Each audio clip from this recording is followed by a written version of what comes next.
আপনার এই ছোট্ট অবুজ ছেলেটাই আগামী দিনের শায়েখ আহমদুল্লাহ হবে।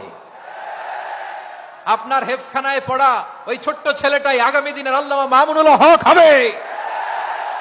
আপনার ওই ছেলেটা আমির হামজা হবে, আব্দুল হাই সাইফুল্লাহ হবে। এভাবে বড় বড় আলেম হবে, তারা যুগশ্রেষ্ঠ আলেম হবে। সেই একদিন এই বাংলাদেশের পার্লামেন্টে যে বক্তব্য দিয়ে যশোরের পক্ষে কথা বলবে। আপনি জানেন না, কাউকে ছোট করবেন না, আপনি ওর কনফিডেন্স আপনি কমাবেন না, আপনি কমাতে পারেন না। প্যান্ডেলে আমার যে মা বোনেরা আছেন, ছেলে মেয়েদেরকে কখনো ছোট করে কথা বলবেন না। ও যে কোথায় যাবে আপনি জানেন না, আপনি মা হয়ে তাকে সাহস দিবেন, তার কল্পনার জগৎটাকে সাজাতে তাকে উৎসাহিত করবেন, ঠিক কিনা বলেন? আর আমার প্যান্ডেলের আমার প্রিয় শ্রদ্ধাশীলা মায়েরা বোনেরা, আপনারা তো আরো দামি সম্পদ। বিশ্বনবী বলেন, আর দুনিয়া কুল্লুহা মাতা। আল্লাহ আল্লাহ আল্লাহ, বিশ্বনবীর কথার ওজন দেখেন। আর দুনিয়া কুল্লুহা মাতা ওয়া খায়রু মাতা'আদ দুনিয়াল মারআতুস সালিহা। বিশ্বনবী বলেন, দুনিয়ায় যা দেখো সব আল্লাহর দেওয়া অ্যাসেট, মানে সম্পদ। আর এত অ্যাসেটের ভিড়ে সবচেয়ে শ্রেষ্ঠ সম্পদ হচ্ছে নেককার নারী। সুবহানাল্লাহ। ভাইয়েরা, বোনের সাথে খারাপ আচরণ করো না, সন্তান মায়ের সাথে খারাপ আচরণ করো না। আমাদের মায়েরা আমাদের asset, they are our priceless asset. কারণ এই মায়েদের পেটে এসেছে আল্লাহর ওলিরা, এই মায়েদের পেটে এসেছে খান জাহান আলী, এই মায়ের পেটে এসেছে শাহজালাল ইয়ামানি, এই মায়ের পেটে এসেছে আল্লাহর সব নবীরা। নাকি নবীরা আকাশ থেকে ধপ করে জমিনে নেমে আসছে? মায়ের পেটে আসছে। এই মায়ের পেটগুলো খনি। আমার সম্মানিতা মায়েরা বোনেরা, নিজেকে ইসলাম দিয়ে সাজান, নিজেকে ইসলাম দিয়ে সাজান, নিজেকে পবিত্র রাখুন, নিজের আব্রু ঈমান ইজ্জতের হেফাজত করুন, কোরআন পড়ুন, সুন্নাহ পড়ুন। আপনি জানেন না আপনার গর্ভে কে আসছে, কোন ক্ষণজন্মা পুরুষকে আল্লাহ তাআলা আপনার গর্ভে পাঠাবে, আপনি জানেন না। মায়েরা, নিজেদেরকে পবিত্র রাখুন, ইসলাম চর্চা করুন, কোরআন চর্চা করুন, নৈতিকতা দিয়ে নিজেকে সাজান।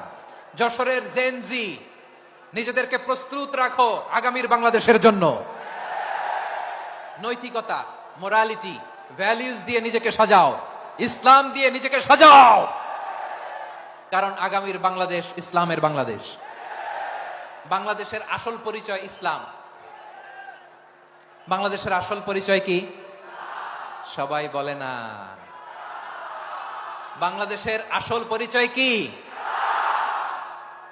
এই ইসলাম নিয়ে আমরা সংসদ ভবন সাজাবো, রাজি আছি না নাই? শেকড় ভুলে যাওয়া যাবে না। আমরা ধাপে ধাপে শারিয়া আইনের দিকে যাব ইনশাআল্লাহ, কিন্তু জঙ্গিবাদ দিয়ে নয়, কট্টরপন্থা দিয়ে নয়। আমরা ইন্টেলেকচুয়ালি, গ্রাজুয়ালি, ধাপে ধাপে শারিয়া আইনের দিকে মুভ করবো ইনশাআল্লাহ। বলো লিল্লাহি তাকবীর। এদেশের আসল পরিচয় সবাই বলে না, আওয়াজ করে, এদেশের আসল পরিচয়। এদেশে আজান শুনে সূর্য ওঠে শহর গ্রামে, এদেশে আজান শুনে সূর্য ডুবে সন্ধ্যা নামে, এদেশে সকল কাজে সবাই বলে বিসমিল্লাহ, এদেশে ভালো কিছু দেখে শুনে হাসি মুখে সবাই বলে মাশা আল্লাহ। সুবহানাল্লাহ সুবহানাল্লাহ সুবহানাল্লাহ সুবহানাল্লাহ সুবহানাল্লাহ সুবহানাল্লাহ সুবহানাল্লাহ সুবহানাল্লাহ। ও নবীন তরুণ, তোমার কিসের এত ভয়? জেনে রেখো বাংলাদেশের আসল পরিচয়। বাংলাদেশের আসল পরিচয় ইসলাম। আওয়াজ তুলে বলো, আসল পরিচয় কি? এদেশে পরস্পরে দেখা হলে দেয় সালাম, এদেশে আমজনতার হৃদয় জুড়ে পাক্কালাম, ঠিক কি না? এদেশে বিপদ এলে সর্বজনে সর্বক্ষণে দোয়া পড়ে ইন্না লিল্লাহ সুবহানাল্লাহ সুবহানাল্লাহ সুবহানাল্লাহ সুবহানাল্লাহ। এদেশে আজান শুনে সূর্য ওঠে শহর গ্রামে, এদেশে আজান শুনে সূর্য ডুবে সন্ধ্যা নামে, এদেশে সকল কাজে সবাই বলে বিসমিল্লাহ, এদেশে ভালো কিছু দেখে শুনে হাসি মুখে সবাই বলে মাশা আল্লাহ সুবহানাল্লাহ। আওয়াজ করে সুবহানাল্লাহ সুবহানাল্লাহ সুবহানাল্লাহ সুবহানাল্লাহ। সবাই একসাথে সুবহানাল্লাহ সুবহানাল্লাহ সুবহানাল্লাহ সুবহানাল্লাহ। এদেশের আসল পরিচয় কি? আওয়াজ করে বলতে ভয় লাগে। এদেশের আসল পরিচয় কি? ইসলাম দিয়ে আমাদের সংসদ ভবন চলুক, আমরা চাই কি চাই না? বঙ্গভবনে লা ইলাহা ইল্লাল্লাহর পতাকা উড়ুক, আমরা চাই কি চাই না? প্রতিটি জেলা অফিসে, ডিসি অফিসে লা ইলাহার পতাকা ঝুলুক, আমরা চাই কি চাই না? কারা কারা চাই হাত তুলে আল্লাহরে দেখায়।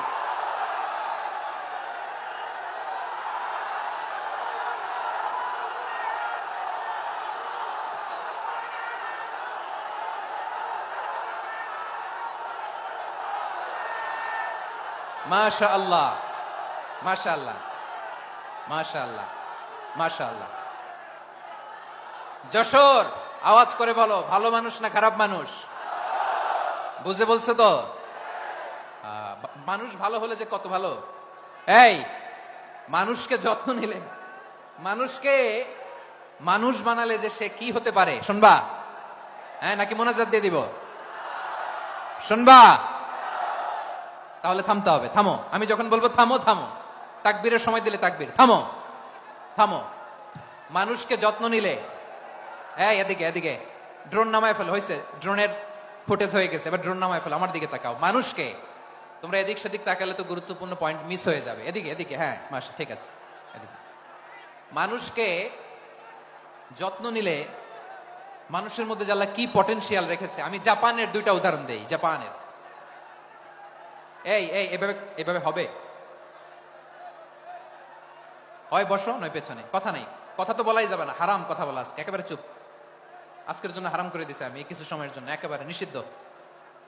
জাপানের দুইটা উদাহরণ দেই, খেয়াল করে একটু শুনেন, বুঝবেন। আল্লাহ, 2022 সালে জাপানের সাথে জার্মানির খেলা, ফিফা ওয়ার্ল্ড কাপ 2022। এক পক্ষে জাপান, আরেক পক্ষে কোন দেশ? কথা শুনে নাই।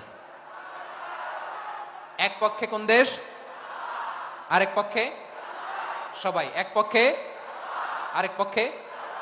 ওই খেলায় জিতেছিল জাপান, জিতেছিল 22 সালের এই ফিফা ওয়ার্ল্ড কাপে জাপান ফুটবল খেলায় জিতে, as a part of their celebration তারা খেলার পরে পুরো স্টেডিয়ামটারে ক্লিন করে, the fan base of Japan. লক্ষ লক্ষ মানুষ খেলা দেখতে যায়, তো এত ডাস্টবিনও তো নাই, তো যারা ডাস্টবিনে জায়গা পায় নাই তারা এই যে চকলেটের প্যাকেট, পানির বোতল, চিপসের প্যাকেট তারা এদিকে সেদিকে রেখে দিয়েছে। জাপানের ভক্তরা, জাপানের ফলোয়াররা, as a part of their celebration তারা খেলার পরে পুরো স্টেডিয়ামের সব ময়লা আবর্জনা ক্লিন করে তারপরে বিদায় নিয়েছে। তাদেরকে কি ক্লিন করার দায়িত্ব দেওয়া হয়েছিল? এই যশোর, জাপানের যে ছেলেরা খেলা দেখতে গেছিল ওদেরকে কি ক্লিন করার দায়িত্ব দিছিল? তারা কি স্টেডিয়ামের পরিচ্ছন্নতা কর্মী? তাদের আকল, তাদের সিক্স সেন্স তাদেরকে বলেছে। ছোটবেলা থেকে জাপান গভর্নমেন্ট ওদেরকে এত পরিচ্ছন্নতা শেখায়, ক্লিনলিনেস অ্যাওয়ারনেস ক্যাম্পেইন করায়। ক্লাসে আমি দেখেছি, ক্লাসে নিজের বেঞ্চ নিজে মুছে, ক্লাসের মাঝখানে একটা সময় দেয়, নিজের টেবিল নিজে মুছে, নিজের ক্লাসরুমটা নিজে পরিষ্কার করে। রাস্তাঘাটে একটা ধুলা নাই, ময়লা নাই, একটা টিস্যু নাই। খেলার পরে গোটা বিশ্বকে তাক লাগিয়ে দিয়েছে। জাপানের ফ্যানরা সবার রেখে যাওয়া গার্বেজ, টিস্যু, বোতল পরিষ্কার করে তারপরে স্টেডিয়াম থেকে বিদায় নিয়েছে। আমরা কেন এমন হইতে পারলাম না? আমরা কেন এমন হইতে পারলাম না? জাপানের যারা এগুলো করছে ওদের 3টা করে চোখ না? চোখ তো 3টা, জাপানা লাগো, জাপানা লাগো, হাত তো 4টা, কান তো 6টা। হ্যাঁ, নাকি আমার মতো 2 হাত 2 কানালা মানুষ? চোখে দেখলে ওটা মানুষ না। চিন্তা করছেন? তার মানে জাপানিজদেরকে যে গ্রুমিং করে শিখানোর মাধ্যমে পরিচ্ছন্ন বানানো গেছে। ওরা যেমনি মানুষ, আমরাও মানুষ। আমাদের সন্তানদেরকে শেখালে তারাও পারবে, পারবে কিনা? 2 নম্বর উদাহরণ বলি। চট্টগ্রাম, ফেনীতে যারা গিয়েছেন, মেঘনা গুমতি ব্রিজ প্রকল্প নাম শুনছেন? মেঘনা একটা ব্রিজ পার হওয়া লাগে। এই মেঘনা গুমতি, এখানে 3টা ব্রিজ, কাঁচপুর সহ এই 3টা ব্রিজের নির্মাণ কাজ, রেনোভেশনের কাজ দেওয়া হয়েছিল জাপানের একটা কোম্পানিকে। কাকে? জাপানের কোম্পানি। নির্মাণ শেষে 738 কোটি টাকা বেঁচে গেছিল, এটা গভর্নমেন্টের হাতে দিয়ে তারা বিদায় নিয়েছে। কত টাকা? 738 কোটি টাকা। যত প্রাক্কলিত ব্যয় নির্ধারণ করা হয়েছে সব টাকা সরকার, তৎকালীন সরকার, 2019-এর সরকার, কারা ছিল তো জানেন? এই 2019-এর সরকার তাদেরকে দিয়েছে। তারা রিনোভেশন নির্মাণ শেষে 738 কোটি টাকা অতিরিক্ত বেঁচে গেছিল, এটা আবার গভর্নমেন্টের হাতে বুঝাই দিয়ে তারা বিদায় নিচ্ছে। আমরা কেন এমন হইতে পারলাম না? জাপানের ওরাও মানুষ, আমরাও মানুষ, তার মানে মানুষে মানুষে পার্থক্য আছে না নাই? আচ্ছা, আচ্ছা, জাপানের দুইটা উদাহরণ দিলাম, এবার আমার দেশের দুইটা উদাহরণ দিব না? বাংলাদেশের দুইটা উদাহরণ দিই। 1 নম্বর উদাহরণ, গত সপ্তাহে আপনারা জানেন কক্সবাজার আমার একটা প্রোগ্রাম ছিল, তো হেলিকপ্টারে গিয়েছিলাম। ফেনী জেলা যখন পার হচ্ছি আমি দেখলাম 3টা উইন্ড মিল ছিলেন তো, বিশাল পিলার, 3টা 4টা পাখা থাকে, বায়ু বিদ্যুৎ কেন্দ্র, বাংলাদেশের প্রথম বায়ু বিদ্যুৎ কেন্দ্র এটা, মুহুরী প্রজেক্ট বলে এটা সম্ভবত, মুহুরী প্রজেক্ট। তো সাগরের বাতাসের ঝাপটায় এটা ঘুরে এনার্জি হয়, ইলেকট্রিসিটি উৎপাদন হয়। তো আমি পাইলটকে বললাম, ভাই এগুলো থেকে কেমন ইলেকট্রিসিটি উৎপাদন হয়? কয় হুজুর একটু হয় না, কিছুই হয় না। কিছুই হয় না মানে? বলে হুজুর বাংলাদেশে যত উইন্ড মিল আছে এটার পাখা একটাও ঘুরে না। আল্লাহ, বলেন কি? তাহলে যে কোটি কোটি টাকা ব্যয় করে যে উইন্ড মিল, কয় হুজুর ভিতরে ফিটফাট, উপরে ফিটফাট, ভিতরে সদরঘাট। তার মানে কোটি কোটি টাকা দিয়ে এই উইন্ড মিল বানায়, এখানে কিছু নাই, দুর্নীতির আড্ডাখানা, আখড়াখানা বাংলাদেশ, ঠিক কিনা বলেন? হায় রে, জাপানিজরাও মানুষ, আমরাও মানুষ। আমার এক নিকটাত্মীয় সরকারি চাকরিজীবী, উনি আমাকে বললেন, বাংলাদেশের আরেকটা উদাহরণ দেখি, উনি আমাকে বললেন যে প্রতি বছর আমাদের অফিসের ফার্নিচার চেঞ্জ করে। আমি বললাম প্রতি বছর ফার্নিচার চেঞ্জ করে কেন? বলে যে ফার্নিচার নতুন পারচেজ করলেই তো এখানে টাকা, নতুন কিনতে পারলেই টাকা, নতুন উন্নয়নের সবক শোনাতে পারলেই টাকা। প্রথম আলোর রিপোর্ট, কি আলো? প্রথম আলোর রিপোর্ট, গত 15 বছরে উন্নয়নের নামে লুটপাট হয়েছে প্রায় 3.25 লাখ কোটি টাকা। কার রিপোর্ট? আমাদের বানানো কথা, প্রথম আলোর রিপোর্ট। গত 15 বছরে কারা ছিল জানেন তো? হ্যাঁ, শুধু ওনাদেরকেই দোষ দিয়ে লাভ নাই। স্বাধীনতার পর থেকে শুধু শাসকের হাত বদল হয়েছে, আমরা কিছু পাই নাই, ঠিক কিনা বলেন? শুধু ওনাদের দোষ দিয়ে কি লাভ? একদল খাইছে, আরেক দল খাওয়ার জন্য রেডি হয়ে আছে। আমরা এরকম চাই না। আমরা চাই স্বাধীন সার্বভৌম বাংলাদেশ, আমরা চাই দুর্নীতিমুক্ত বাংলাদেশ। আমি নিউজটাতে কতবার বললাম, এটা কি সম্ভব? 3.25 লাখ কোটি টাকা লুটপাট, মানে লুটপাট করতে করতে এদেশের জনগণকে ফুটপাতে বসাই দিচ্ছে। প্রিয় ভাইয়েরা, জাপানের মানুষও মানুষ, আমরাও মানুষ। সিদ্ধান্ত আপনার, কোন মানুষ হবেন, ভালো মানুষ না খারাপ মানুষ? আজকের আলোচনার বিষয় হচ্ছে মানব সম্পদের উন্নয়ন, human resource development. It's a process to increase the capacity of knowledge, skill, capacity of the people of a country. একটা দেশের মানুষের জ্ঞান, তাদের দক্ষতা কি করে বাড়ানো যায়, বাড়িয়ে দেশের উন্নয়ন করানো যায়, এটাই হচ্ছে মানব সম্পদ উন্নয়নের মূল কথা। তাহলে মানব সম্পদ হচ্ছে একটা দেশের সবচাইতে শক্তিশালী পুঁজি। প্রাকৃতিক সম্পদ, খনিজ সম্পদের চেয়েও দামি হচ্ছে মানব সম্পদ। আমার প্রিয় যশোর, প্রাকৃতিক সম্পদ, খনিজ সম্পদের চেয়ে দামি সম্পদ কি সম্পদ? আল্লাহ তাআলা দয়া করে আমাদেরকে এই মানব সম্পদ দিয়েছেন। আসুন আমাদের এই মানুষগুলোকে আমরা সোনার মানুষ বানাই। রাজি আছেন তো সবাই? রাজি আছেন? মানুষ পারে না এমন কোনো কিছু নাই, চাইলে সব পারে। এজন্য মানুষকে তারবিয়া দিতে হবে, যথাযথভাবে তাদেরকে গড়তে হবে। আসুন আমরা সিরাতের আয়নায় বিশ্বনবীর জীবনী থেকে দেখি তিনি কিভাবে হিউম্যান রিসোর্সকে ম্যানেজ করতেন। যদি আপনাদের সময় হয়, দু একটা উদাহরণ দিয়ে আজকে আমি আমার আলোচনার বিদায় নিব। হবে? সময় হবে কয়েক মিনিট? হ্যাঁ, শান্ত থাকবেন তো? শান্ত থাকবা? হ্যাঁ, ঠিক আছে। এই ধাক্কার মধ্যে ঢুকছে, এবার মজা বুঝতেছো তো? হ্যাঁ, মানা করছিলাম না? ঠিক আছে, টের পাও। হ্যাঁ, ঠিক আছে। যে আওয়াজ করবে আমি ওকে দেখতেছি, কে কে আওয়াজ করে দেখতেছি। শেষ কথা, শেষের দিকে চলে আসছি। বিষ্ণু ইসলাম কিভাবে হিউম্যান রিসোর্সকে ম্যানেজ করতেন, মজার কথা আছে কয়েকটা, বলে বিদায় নিব। বিশ্বনবী কিভাবে এই মানব সম্পদকে ম্যানেজ করতেন। বিশ্বনবী he was a very good talent hunter, চৌকস ট্যালেন্ট হান্টার ছিল। কার মধ্যে কি ট্যালেন্ট আছে দেখলেই বুঝে ফেলতেন। সুবহানাল্লাহ পড়বেন না? কি নবী আমরা পেয়েছি! He was a very good talent hunter. আমার নবী তিনি চৌকস ট্যালেন্ট হান্টার ছিলেন। কার মধ্যে কি প্রতিভা বের করতেন, ওই প্রতিভাকে ইসলামের কল্যাণে কাজে লাগাতেন। সুবহানাল্লাহ বলেন। যাকে যেই জায়গায় সেট করলে ভালো হবে তাকে ওই জায়গায় সেট করতেন। কয়েকজন সাহাবীর জীবনী শোনাই। আবু মাহজুরা রাদিয়াল্লাহু তাআলা আনহু, মক্কার মুয়াজ্জিন, আগে ছিল মুশরিক, পরে হয়েছে মুমিন। উনি কিভাবে মুমিন হইলেন এই ঘটনাটা একটু আপনাদের শোনাতে চাই। তো আপনাদের তো সময় নাই হাতে, হ্যাঁ সময় আছে? এই যে এই জেনজি, এই জেনজি শেষ করে দিল আজকের প্রোগ্রামটা। 1 ঘন্টা ধাক্কা ধাক্কি করে কেমনে দাঁড়ায় আছে আমি বুঝলাম না।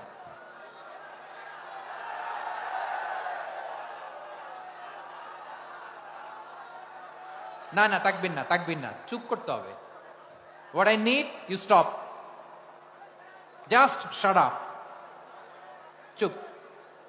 হ্যাঁ ঠিক আছে, এভাবে। আবু মাহজুরা রাদিয়াল্লাহু তাআলা আনহু কিভাবে মুসলিম হলেন আওয়াজ করে শুনেন। হুনাইনের যুদ্ধ 8ম হিজরি, বিষ্ণু ইসলাম হুনাইনের যুদ্ধ শেষে ফিরতেছেন, পথিমধ্যে বেলাল রাদিয়াল্লাহু তাআলা আনহু। এই যে আবার কথা, আই রে আল্লাহ রে, এখানে ধাক্কা থাকি কেন? চলে যাও, পেছনে যাও, যাও পেছনে যাও। কি আজীব তামাশা, যেখানে যায় এখানে ধাক্কা ধাক্কি, মারামারি, গায়ের উপরে কাঁধের উপরে শাউটিং। অনেক গুরুত্বপূর্ণ কথা পয়েন্ট করে নিয়ে আসে যে বলবো, এই শাউট করার কারণে প্রোগ্রামটাই নষ্ট করে দেয়। আসছে আমার ভালোবাসা দেখাইতে, প্রোগ্রামটাই শেষ করে দিয়ে চলে যায়। স্টপ, আবার কথা বল, স্টপ। হুনাইনের যুদ্ধে 8ম হিজরি, কত হিজরি সবাই বলেন না একটু, কত হিজরি? 8ম হিজরিতে হুনাইনের যুদ্ধে রাসূল সাল্লাল্লাহু আলাইহি ওয়াসাল্লাম ফিরে আসতেছেন মদিনায়। পথিমধ্যে বেলাল রাদিয়াল্লাহু তাআলা আনহু আযান দিচ্ছেন। কি দিচ্ছেন? তো পাশে ছিল মুশরিকদের একটা পল্লী, কিছু মুশরিক তরুণ, কিছু অমুসলিম কিশোর, তারা আযানকে ব্যঙ্গ করতেছে। আমাদের বাংলায় মুখ ভেঙ্গানো বলে আর কি। বেলাল রাদিয়াল্লাহু তাআলা আনহু আযান দিচ্ছেন, ওই বাচ্চাগুলো মুশরিক, তো ওরা আযানকে ব্যঙ্গ করতেছে, বিকৃতি করে ওরাও আযান দিচ্ছে। উদ্দেশ্য হচ্ছে আযানকে নিয়ে ঠাট্টা করা। উদ্দেশ্য কি? ঠাট্টা করা। ব্যাপারটা মনে কষ্ট পাওয়ার মতো ব্যাপার না? কিন্তু বিশ্বনবী ওইখানে দেখেন কি খুঁজলেন।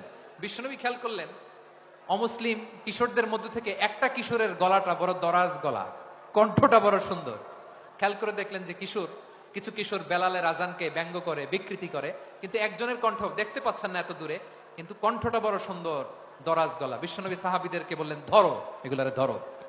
সবগুলারে ধরে বিশ্বনবীর সামনে আনা হলো। ওরা হাঁটু গেড়ে বসলো। বিশ্বনবী বললেন, তোমাদের মধ্যে কে যেন ব্যঙ্গ করে আযান দিচ্ছিল, তার গলাটা বড় উঁচু, গলার বেসটা বড় মজবুত, মেলোডিয়াস, সুমধুর কণ্ঠ, কে? আবু মাহজুরা বলে, আমার বন্ধুরা সবাই আমার দিকে আঙ্গুল দেখায়, আমি পড়ে গেছি বিপদে। রাসূল সাল্লাল্লাহু আলাইহি ওয়াসাল্লাম বাকি অমুসলিম তরুণদেরকে ছেড়ে দিলেন, বললেন তোমরা যাও। এবার আবু মাহজুরারে পাইছে। আবু মাহজুরার চুলের মধ্যে হাত দিলেন বিশ্বনবী, মাথায় হাত দিয়ে বললেন, এবার আযান দাও দেখি। আবু মাহজুরা বলে, আমি তো আযান দিতে জানি না, কারণ আমি তো বেলালেরটা শুইনা দিছি, আমার তো মুখস্থ নাই, আমি তো আযান দিতে জানি না। বিশ্বনবী বললেন, জানো না? তাহলে আসো আমি তোমারে শিখাই দেই। সুবহানাল্লাহ পড়ে। আবু মাহজুরা হাঁটু গেড়ে বসে, বিশ্বনবীর মোবারক হাত আবু মাহজুরার চুলের মধ্যে। বিশ্বনবী আযানের মুআল্লিম, আবু মাহজুরাকে বলতেছে, ঠিক আছে তোমারে শিখাই দিচ্ছি, আমি যা যা বলবো আমার সাথে সাথে বলো, পারবা? আবু মাহজুরা বলে, পারবো। বিশ্বনবী আযান দিচ্ছেন, মাথায় হাত দিয়ে, আল্লাহু আকবার, আল্লাহু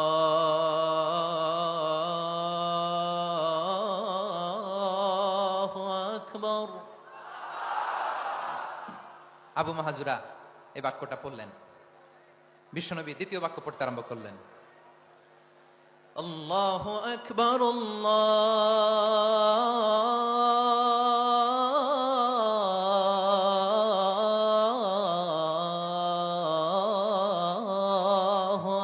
আকবার। আবু মাহজুরা এই বাক্যটাও বললেন। বিশ্বনবী আবু মাহজুরার মাথার মধ্যে হাত দিয়ে তৃতীয় বাক্য বললেন, আশহাদু আল্লা ইলাহা ইল্লাল্লাহ।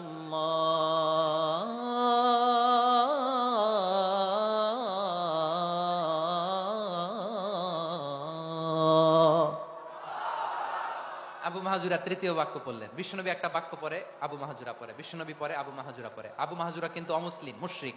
আবু মাহজুরা বলে, এক একটা বাক্য পড়ি আমার কলিজাটা গলে ঠান্ডা হয়ে যায়। এতদিন মোহাম্মদকে গালি দিতাম, এখন মোহাম্মদ আমার মাথায় যখন হাত রাখছে আমার সারা শরীর ঠান্ডা হয়ে গেছে। বিশ্বনবী আযান শিখাচ্ছেন, একটা একটা বাক্য পড়ে আবু মাহজুরাও পড়ে, বিশ্বনবী পড়ে, আবু মাহজুরাও পড়ে। পুরো বাক্যগুলো যখন শেষ, আযান শেষ, আবু মাহজুরাও যখন পুরো আযান পড়লেন, আবু মাহজুরা বললেন, এতদিন মোহাম্মদের চেহারা দেখলে আমার ঘৃণা লাগতো, আজ থেকে মোহাম্মদের চেহারার চেয়ে প্রিয় চেহারা আমার কাছে নাই। আবু মাহজুরা বললেন, ও মুহাম্মদ, আজানের বাক্য তো আপনি আমারে শেখালেন, এখানেই শেষ করবেন না, আপনি আমারে পড়ায় দেন লা ইলাহা ইল্লাল্লাহু মুহাম্মাদুর রাসূলুল্লাহ সাল্লাল্লাহু আলাইহি ওয়াসাল্লাম। বিশ্বনবীর সাথে দাঁড়িয়ে উনি শাহাদা পড়ে মুসলমান হয়ে গেলেন। এবার আবু মাহজুরা বলে, ইয়া রাসূলুল্লাহ, ইয়া হাবিবাল্লাহ, আমি মুমিন হয়েছি, মুসলমান হয়েছি, আপনার কাছ থেকে আজান শিখার সৌভাগ্য আমি লাভ করেছি গো নবী। আমার কণ্ঠের বড় তারিফ করেছেন আপনি, আমার আজানকে আপনি পছন্দ করেছেন। একটা জিনিস আপনার কাছে চাই, আপনি আমাকে মক্কার মসজিদুল হারামের মুয়াজ্জিন হিসেবে অ্যাপয়েন্ট করে দেন। বিষ্ণু ইসা ইসলাম বললেন, যাও আবু মাহজুরা, আমি তোমাকে পৃথিবীর শ্রেষ্ঠতম মসজিদ মক্কার মসজিদুল হারামের মুয়াজ্জিন হিসেবে অ্যাপয়েন্ট করে দিলাম। দেখছেন কিভাবে ট্যালেন্ট হান্টিং করতে হয়, কিভাবে হিউম্যান রিসোর্স মানব সম্পদকে ব্যবহার করতে হয়। আসছিল আজানকে ভেঙাইতে, আসছিল কেন? আজানকে ব্যঙ্গ করার জন্য, বিকৃত করার জন্য। আজানকে বিকৃত করতে যে ইসলামের সবচেয়ে শ্রেষ্ঠ মসজিদের মুয়াজ্জিন হয়ে গেল। পড়েন সুবহানাল্লাহ। হযরত আবু মাহজুরা রাদিয়াল্লাহু তাআলা আনহু ওনার এই সুললিত কণ্ঠ ব্যবহার করে মসজিদুল হারামে এত সুন্দর করে আল্লাহু আকবার বলে আজান দিতেন, মানুষগুলোর, মুসল্লিগুলোর, মক্কাবাসীর হৃদয়কে তিনি বিগলিত করে দিতেন, মানুষের হৃদয়কে ঠান্ডা হয়ে যেত। শুধু এখানেই শেষ না আমার যশোরের ভাইয়েরা, বিশ্বনবী যখন সাইয়েদনা আবু মাহজুরা রাদিয়াল্লাহু তাআলা আনহুকে আজান শিখাচ্ছিলেন, বলেন তো বিশ্বনবীর হাতটা কোথায় ছিল? আবু মাহজুরার মাথার সামনে, এই চুলের উপরে ছিল। আবু মাহজুরা ওই স্মৃতিটাকে ধারণ করবার জন্য, ওই স্মৃতিকে বহন করার জন্য বিশ্বনবীর মোবারক হাত আবু মাহজুরার কপালের চুলের যেই জায়গায় লেগেছে, মৃত্যুর আগের দিন পর্যন্ত আবু মাহজুরা মাথার ওই চুলে কোনোদিন ছুরি আর কামার লাগায় দেয়, সেখানে কেচি লাগায় নাই, চুলের মধ্যে খুর লাগায় নাই। আবু মাহজুরা ডান দিকের চুল কাটতো, বাম দিকের চুল কাটতো, পেছনের চুল কাটতো, সামনের চুল কাটতো না। আবু মাহজুরা রাদিয়াল্লাহু তাআলা আনহুর সামনের চুলগুলো বড় হতে হতে যখন এত বড় হয়ে যায়, তিনি চুলগুলো পেঁচিয়ে মাথার মধ্যে রাখতেন, তারপরে তিনি পাগড়ি পরতেন। সবাই জিজ্ঞেস করতো, আবু মাহজুরা, এটা আবার কেমন স্টাইল? দেখতে তোমার কি বিদঘুটে লাগে? কেমন অড লাগে, কেমন খারাপ দেখা যায়? মক্কায় এমন কোন মানুষ তো দেখি নাই, ডানে চুল কাটে, বায়ে চুল কাটে, পেছনে চুল কাটে, সামনে কাটে না। ওরে আবু মাহজুরা, কেমন দেখা যায় তোমারে? তুমি সামনের চুল কাটো না কেন? আবু মাহজুরা বলে, আমি হাঁটু গেড়ে পেয়ারা নবীর সামনে বসেছিলাম, আমার এই মাথার চুলের মধ্যে মুবারক হাত লাগিয়ে বিশ্বনবী নিজে আমাকে আজানের প্রতিটা বাক্য শিক্ষা দিয়েছেন। বিশ্বনবীর মোবারক হাত, পবিত্র হাত আমার মাথার চুলের যে জায়গায় লেগেছে, আমি চাই ওই চুলগুলা নিয়ে আমি আমার কবরের ভিতরে যাব। সাইয়েদনা আবু মাহজুরা রাদিয়াল্লাহু তাআলা আনহু ইন্তেকালের আগের পর্যন্ত মাথার সামনের চুলগুলা কাটে নাই। মাথার সামনের চুল তিনি কাটেন নাই। সুবহানাল্লাহ বিহামদি। কেমন ভালোবাসতেন বিশ্বনবী সাহাবীদেরকে, সাহাবারা কেমন ভালোবাসতেন বিশ্বনবীকে। সামনের চুলগুলো বড় হতে হতে এত বড় ছিল, পেঁচিয়ে রেখে পাগড়ি পরতেন, কাটতেন না। নবীর হাত লেগেছিল। সুবহানাল্লাহ পড়েন। তাহলে what is the lesson? Moral of the story কি? মোরাল অফ দ্য স্টোরি হচ্ছে, আসছিল আজানকে ব্যঙ্গ করার জন্য, বিকৃত করার জন্য, হয়ে গেল মসজিদুল হারামের মুয়াজ্জিন। দেখেন বিশ্বনবী একটা খারাপ সিচুয়েশনের মধ্যে থেকে কি ভালো জিনিস বের করে আনলেন। আমি যে শুরুতে বলেছি কিভাবে তিনি হিউম্যান রিসোর্সকে ডেভেলপ করেছেন, ম্যানেজ করেছেন। তিনি যে চৌকস ট্যালেন্ট হান্টার ছিল, দেখেন সবার মধ্যে থেকে এরে বাছাই করে মুয়াজ্জিন বানাই দিয়েছেন। সুবহানাল্লাহ পড়েন। তার মানে এই না সবাইরে ধরে ধরে উনি মুয়াজ্জিন বানাইছেন। যার যেই ট্যালেন্ট আছে তাকে ওই কাজে অ্যাসাইন করেছেন, যার যেই প্রতিভা আছে তার প্রতিভাকে ইসলামের কাজে লাগিয়েছেন। সুবহানাল্লাহ পড়েন। যায়েদ বিন সাবিত রাদিয়াল্লাহু তাআলা আনহু নাম শুনেছেন? যশোর কথা বেরোয় না। যদি জিজ্ঞাসা সালমান খানের নাম শুনছেন, সবাই হাত তুলবে, জি হুজুর শুনছি, মানে সব দেখা শেষ। সালমান খান, আমির খান, অমুক খান, সব খান মুখস্থ, কিন্তু যায়েদ বিন সাবিতের নাম মুখস্থ নাই মুসলমানদের। যে সাহাবী মাথার সামনের চুল কাটে নাই, মসজিদুল হারামের মুয়াজ্জিন বানাইছেন বিশ্বনবী, সাহাবীর নাম কি? খায়া ফেলাইছে। স্লোগানের সাথে খায়া ফেলাইছে। আবু মাহজুরা, কি নাম? আবু মাহজুরা আল জুমাহি রাদিয়াল্লাহু তাআলা আনহু। এই নামটা আজকে নিয়ে যাইতে হবে যশোর। আবু মাহজুরা রাদিয়াল্লাহু তাআলা আনহু। 2 নম্বরে বলছিলাম যায়েদ বিন সাবিত রাদিয়াল্লাহু তাআলা আনহু। বিশ্বনবী দেখলেন মদিনার এই আনসারী সাহাবী হাইলি ট্যালেন্টেড, ইন্টেলেকচুয়াল, মেরিটোরিয়াস, জ্ঞানের প্রতি তার আকর্ষণ, মারাত্মক আকর্ষণ। বিশ্বনবী তাকে দায়িত্ব দিলেন, কোরআন যা নাজিল হয় তুমি লিখো, কাতিবুল ওয়াহি বানায় দিলেন। সুবহানাল্লাহ। যায়েদ বিন সাবিতরে আবার আজান শিখান নাই, কারণ তার মধ্যে বিশ্বনবীর প্রতিভা দেখেছেন, একাডেমিক প্রতিভা। বিশ্বনবীর একাডেমিক প্রজেক্ট গুলো তিনি হ্যান্ডেল করতেন। যায়েদ বিন সাবিত ছিল বিশ্বনবীর ব্যক্তিগত সচিব। কি ছিল? ব্যক্তিগত সচিব। বোঝেন নাই? বিশ্বনবীর ব্যক্তিগত সচিব এবং দোভাষী। ইহুদিরা কিছু লিখে দিলে এটার অর্থ বিশ্বনবীরে বুঝায় দিতেন, আবার ইহুদিদের কাছে কিছু লিখতে হলে তিনি লিখে দিতেন।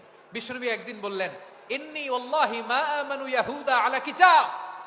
ইহুদিরা যে চিঠি পাঠায় অর্থ তো বুঝি না, আরেক ইহুদি আইনে অর্থ করা লাগে। আবার ইহুদিদের কাছে কিছু লিখে পাঠাইতে চাইলে আমরা তো লিখতে পারি না, ইহুদিরে দিয়ে লেখা লাগে। ওরা যে পয়রা শোনায় লিখে দেয়, আমি ওদের বিশ্বাস করি না।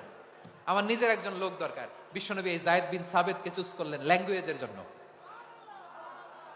উনি বললেন, যায়েদ, তোমার সফট স্কিলকে ডেভেলপ করতে হবে, তুমি হিব্রু ল্যাঙ্গুয়েজ শিখে ফেলো। যায়েদ বিন সাবিত বলল, বিশ্বনবীর মোটিভেশন আর ইন্সপিরেশন পেয়ে আমি 15 দিনে ইহুদিদের এই হিব্রু ল্যাঙ্গুয়েজ শিখে ফেললাম। শুধু শিখে ফেললাম না, হাত্তা হাদিকতু, even I became master in the language. এই ভাষা আমি পারদর্শী হয়ে গেলাম। এরপরে ইহুদিরা চিঠি লিখে পাঠালে আর কোনো ইহুদি ডাকা লাগতো না, আমি নবীর এটার অর্থ শুনে পরে বুঝাইয়া দিতাম। আবার ইহুদিদের কাছে চিঠি লেখা লাগলে আমি যায়েদ বিন সাবিত চিঠি লিখে দিতাম।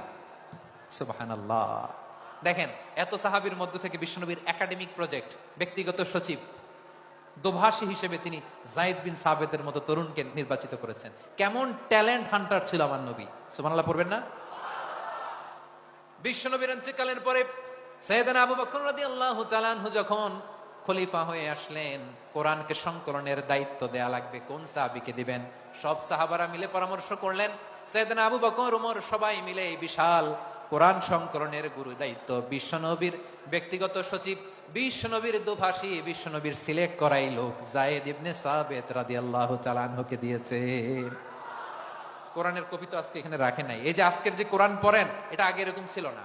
কোরআন নাজিল হলে সাহাবারা ওটের চামড়ায় লিখে ফেলতো, ওটের চ্যাপ্টা হাড্ডির মধ্যে লিখে ফেলতো, গাছের গুড়ির মধ্যে লিখে ফেলতো। বিভিন্ন জনের কাছে ছড়ানো ছিটানো ছিল। আবু বকর রাদিয়াল্লাহু তাআলা আনহু একসাথে করলেন, পরবর্তীতে উসমান রাদিয়াল্লাহু তাআলা আনহু একসাথে করলেন 114 সূরার। এখন এই মুসহাফ, এই কম্পাইলেশন, এই কপি আমরা পেয়েছি, যার হিউজ কন্ট্রিবিউশন ছিল। এই পুরো কোরআন কম্পাইলেশনের প্রজেক্ট ম্যানেজার ছিল যায়েদ বিন সাবিত রাদিয়াল্লাহু তাআলা আনহু। কোরআন কম্পাইলেশনের প্রজেক্ট ম্যানেজার। দেখেন, উনারে মাথায় হাত দিয়ে আজান শিখায় নাই। সুবহানাল্লাহ কইবেন না? তাহলে প্রথম সাহাবী আবু মাহজুরাকে মুয়াজ্জিন বানাইলেন, যায়েদ বিন সাবিতকে ব্যক্তিগত সচিব আর দোভাষী বানালেন, মুসআব ইবনে উমাইর রাদিয়াল্লাহু তাআলা আনহুকে ইসলামের প্রথম অ্যাম্বাসেডর বানালেন। তাহলে তৃতীয় নাম্বার একজন সাহাবীর নাম বলছি, মুসআব ইবনে উমাইর। মুসআব, কি নাম? নামটা কেমন লাগে? এই কয়েকজনের ভাল লাগে, বাকিদের ভাল লাগে না? ভাল লাগে? এই এই আর কয়েকটা মিনিট দেওয়া যাবে না আমাকে আল্লাহর রাস্তে? হ্যাঁ, ঠিক আছে। আমি তোমাদেরকে ভালোবাসা দেখাবো, দোয়া করবো যদি চুপ থাকো, একেবারে চুপ, কষ্ট সহ্য করো। বাকিরা যা সওয়াব পাবে তোমরা ডবল পাবা, যেহেতু কষ্ট বেশি, কিন্তু চুপ। 3 নাম্বার সাহাবীর নাম মুসআব। এই ধাক্কাধাক্কি কেন? ধাক্কাধাক্কি কেন রে ভাই? না না না, এরকম হইলে আসবো না যশোর, আমি আর আসবো না। হয় পিছনে চলে যাও, নাহলে চুপ, ধাক্কাধাক্কি নেই। 3 নাম্বার সাহাবীর নাম মুসআব। কি নাম? He was the first ambassador in ইসলাম।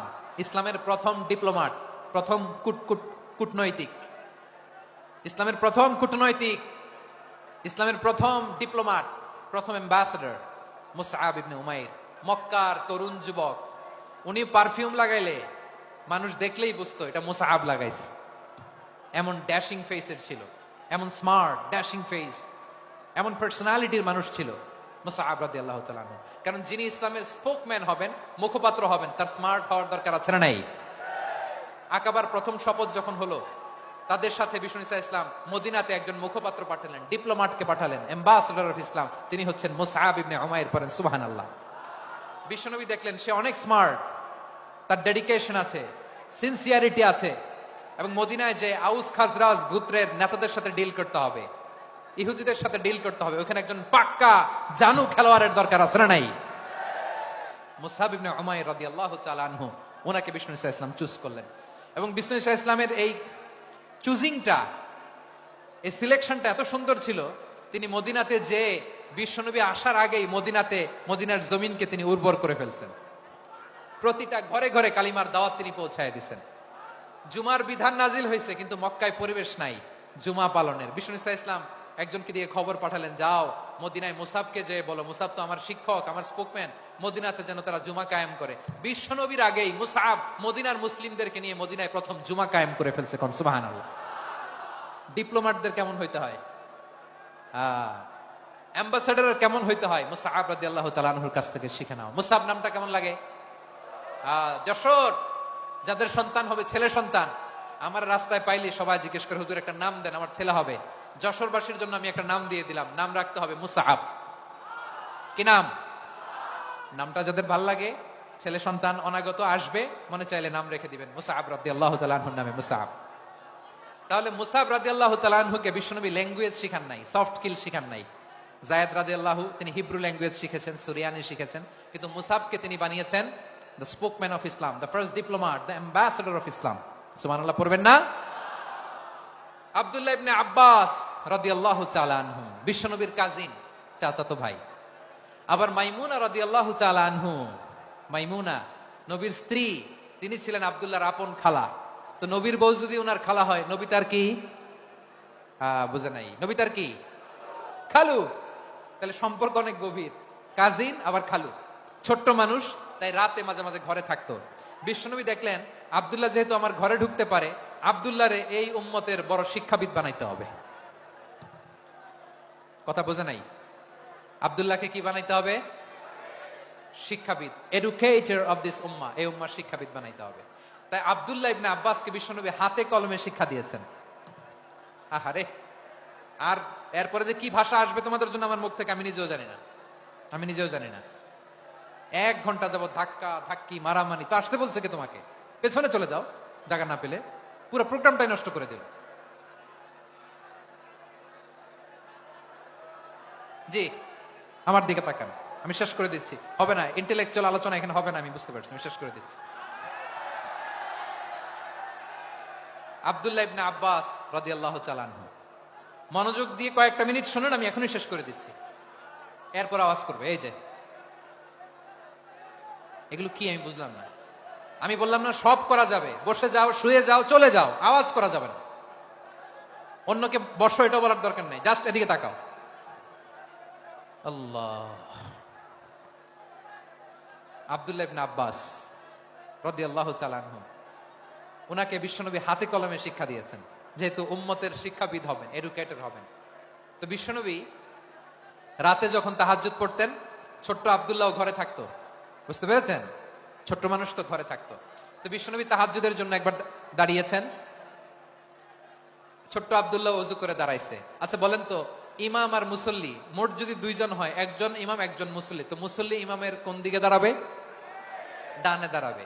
ছোট্ট আব্দুল্লাহ বুঝে নাই, বিশ্বনবী তাহাজ্জুদ শুরু করেছেন, উনি ইক্তেদা করছেন আর দাঁড়াইছেন বায়ে। কোথায় দাঁড়িয়েছেন? আব্দুল্লাহ বলেন, যখন আমি বায়ে দাঁড়ালাম, আখাযা রাসূলুল্লাহ সাল্লাল্লাহু আলাইহি ওয়াসাল্লাম উযুনি আল ইউমনা ইয়াফতিলুহা, বিশ্বনবী নামাজরত অবস্থায় আমার কান ধরে টেনে আমার ডান দিকে এনে দাঁড় করায় দিলেন। পড়েন সুবহানাল্লাহ। দেখেন, হাতে কলমে শিক্ষা। আর জীবনে ভুলাবে? কথা কয় না, আর ভুলাবে? আর ভুল হবে না। এভাবে বিশ্বনবীর অনেক সঙ্গ পেয়েছেন, সফর করেছেন, একই বাহনে বসেছেন, এক বাহনে বসে লম্বা নসিহত করেছেন, বলেছেন, ইয়া গোলাম ইহফাজিল্লাহ ইয়াহফাজকা, ইহফাজিল্লাহ তাজিদহু তুজাহাক, ইযা সাআলতা ফাসআলিল্লাহ ওয়া ইযা ইসতাআনতা ফাসতাইন বিল্লাহ। আল্লাহর বিধান মানো, আল্লাহর বিধান রক্ষা করো, আল্লাহ তোমায় রক্ষা করবে। আব্দুল্লাহ, চাইতে হলে আল্লাহর কাছে চাও, সাহায্য চাইতে হলে আল্লাহর কাছে সাহায্য চাও। মনে রাখো, গোটা বিশ্বের সবাই যদি তোমার সাহায্য করতে চায়, ততটুকুই করতে পারবে যতটুকু আল্লাহ তোমার নসিবে রেখেছে। গোটা বিশ্ব যদি তোমার বিরুদ্ধে ষড়যন্ত্রে দাঁড়িয়ে যায়, ক্ষতি ততটুকু করতে পারবে যতটুকু তোমার জন্য বরাদ্দ আছে, এর বাইরে কিছু করতে পারবে না। আওয়াজ করে বলেন ঠিক কিনা? এভাবে হাতে কলমে শিখিয়েছেন, বিশ্বনবীর সঙ্গ পেয়েছেন। উনাকে বিষ্ণু ইসলাম শিক্ষাবিদ, এডুকেটেড অফ দিস উম্মাহ হিসেবে সিলেক্ট করেছেন, হাতে কলমে শিখিয়েছেন। বিশ্বনবী একবার প্রকৃতির ডাকে সাড়া দিয়ে এসেছেন। এখন কি করতে হবে? নামাজের জন্য অজু করতে হবে। বিশ্বনবী এসেই দেখেন অজুর বদনায় পানি ভরা, খুশি হয়ে গেলেন। বললেন কে রেখেছে পানি? একজন বলল আব্দুল্লাহ রেখেছে। বিশ্বনবী অত্যন্ত খুশি হলেন, খুশি হয়ে একটা দোয়া করলেন, বললেন আল্লাহুম্মা ফাক্কিহু ফিদ্দীন ওয়া আল্লিমহু তা'ওয়ীল। আল্লাহ তুমি আব্দুল্লাহকে দ্বীনের বুঝ দিও আর কোরআনের তাফসীর শিক্ষা দিও।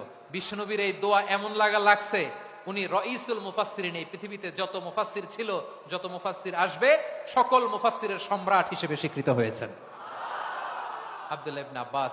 বিশ্বনবী ওনারে আজান শিখান নাই, বিশ্বনবী ওনারে ল্যাঙ্গুয়েজ শিখান নাই, বিশ্বনবী ওনারে অ্যাম্বাসেডর বানান নাই, হাতে কলমে শিক্ষা দিয়েছেন। ছোট্ট মানুষ, বিশ্বনবী ইন্তেকাল করলেন, আবু বকরের সময় গেল, ওমরে ফারুকের খেলাফত, তখনও তিনি তরুণ। ওমরে ফারুক রাদিয়াল্লাহু তাআলা আনহু ওনার ক্যাবিনেট মিনিস্ট্রির বৈঠকে এই আব্দুল্লাহ ইবনে আব্বাসকে পাশ দিয়ে বসায় রাখতেন। বয়স্ক সাহাবারা এটা পছন্দ করতো না, তারা বলতো ঘটনা কি, আব্দুল্লাহর মতো ছেলে নাতি আমাদের আছে, এরা কেন রাখে ওমরে ফারুক? ওমরে ফারুক এটা টের পেলেন, তিনি বুঝতে পারলেন যে ক্যাবিনেট মেম্বাররা এটা পছন্দ করে না, ছোট্ট আব্দুল্লাহরা কেন রাখি, কেন যে রাখি এটা একদিন বুঝাবো। একদিন মিটিং এ তিনি সবাইকে বললেন ইদা জাআ নাসরুল্লাহি ওয়াল ফাতহ। এই আয়াত দ্বারা উদ্দেশ্য কি বলেন তো মুরব্বী সাহাবীরা? এক সাহাবী বলেন এই সূরা দ্বারা উদ্দেশ্য, আল্লাহ বলেছেন আমাদেরকে বিভিন্ন ল্যান্ড, বিভিন্ন এলাকা বিজয় করতে হবে। ওমরে ফারুক বললেন না, হয়নি। আরেকজন বললেন বিজয় হওয়ার পর আমাদের বেশি বেশি আল্লাহর বরত্বের ঘোষণা দিতে হবে, এটা উদ্দেশ্য। ওমরে ফারুক বললেন না, হয় নাই। যারা জিজ্ঞেস করেন কেউ পারে না। সব শেষে বিশ্বনবী ছোট্ট আব্দুল্লাহরে বলেন আব্দুল্লাহ ইদা জাআ নাসরুল্লাহি ওয়াল ফাতহ, এর দ্বারা উদ্দেশ্য কি বলো তো? ছোট্ট আব্দুল্লাহ বলেন হুয়া আজালু রাসূলিল্লাহ। এই আয়াত দ্বারা বিশ্বনবীর বিদায়কে উদ্দেশ্য নেওয়া হয়েছে। ওমরে ফারুক বললেন হাযা হুয়া, এটাই তো সঠিক উত্তর, এটাই সঠিক তাফসীরে আয়াতের। কারণ ইদা জাআ নাসরুল্লাহি ওয়াল ফাতহ, যখন আল্লাহর সাহায্য আর বিজয় আসবে, ওয়া রাআইতান নাসা ইয়াদখুলুনা ফি দীনিল্লাহি আফওয়াজা, আপনি দেখবেন দলে দলে ঢলে ঢলে বানের পানির মতো মানুষ ইসলামের দিকে ঢুকতেছে, ইসলামের বিজয় হয়েছে। তো ইসলামের বিজয়ের মিশন নিয়ে নবী আসছে, বিজয়ী যখন হয়ে গেছে এখন তো নবীর বিদায় হবে। জোরে বলেন ঠিক কিনা? কোন সাহাবী এই সূক্ষ্ম কথাটা ধরতে পারে নাই, ওই আব্দুল্লাহ ছাড়া। আব্দুল্লাহ যখন উত্তর দিছে সব সাহাবীদের টনক নড়েছে। এরপর থেকে কোন ক্যাবিনেট মিটিং এ আর কোন সাহাবারা কোনো প্রশ্ন করে নাই, আওয়াজ করে পড়েন সুবহানাল্লাহ। বিশ্বনবী আব্দুল্লাহ ইবনে আব্বাসকে দ্য এডুকেটর অফ দ্য উম্মাহ, উম্মার শিক্ষাবিদ হিসেবে গ্রহণ করেছেন। আওয়াজ করে পড়তে হবে আল্লাহু আকবার।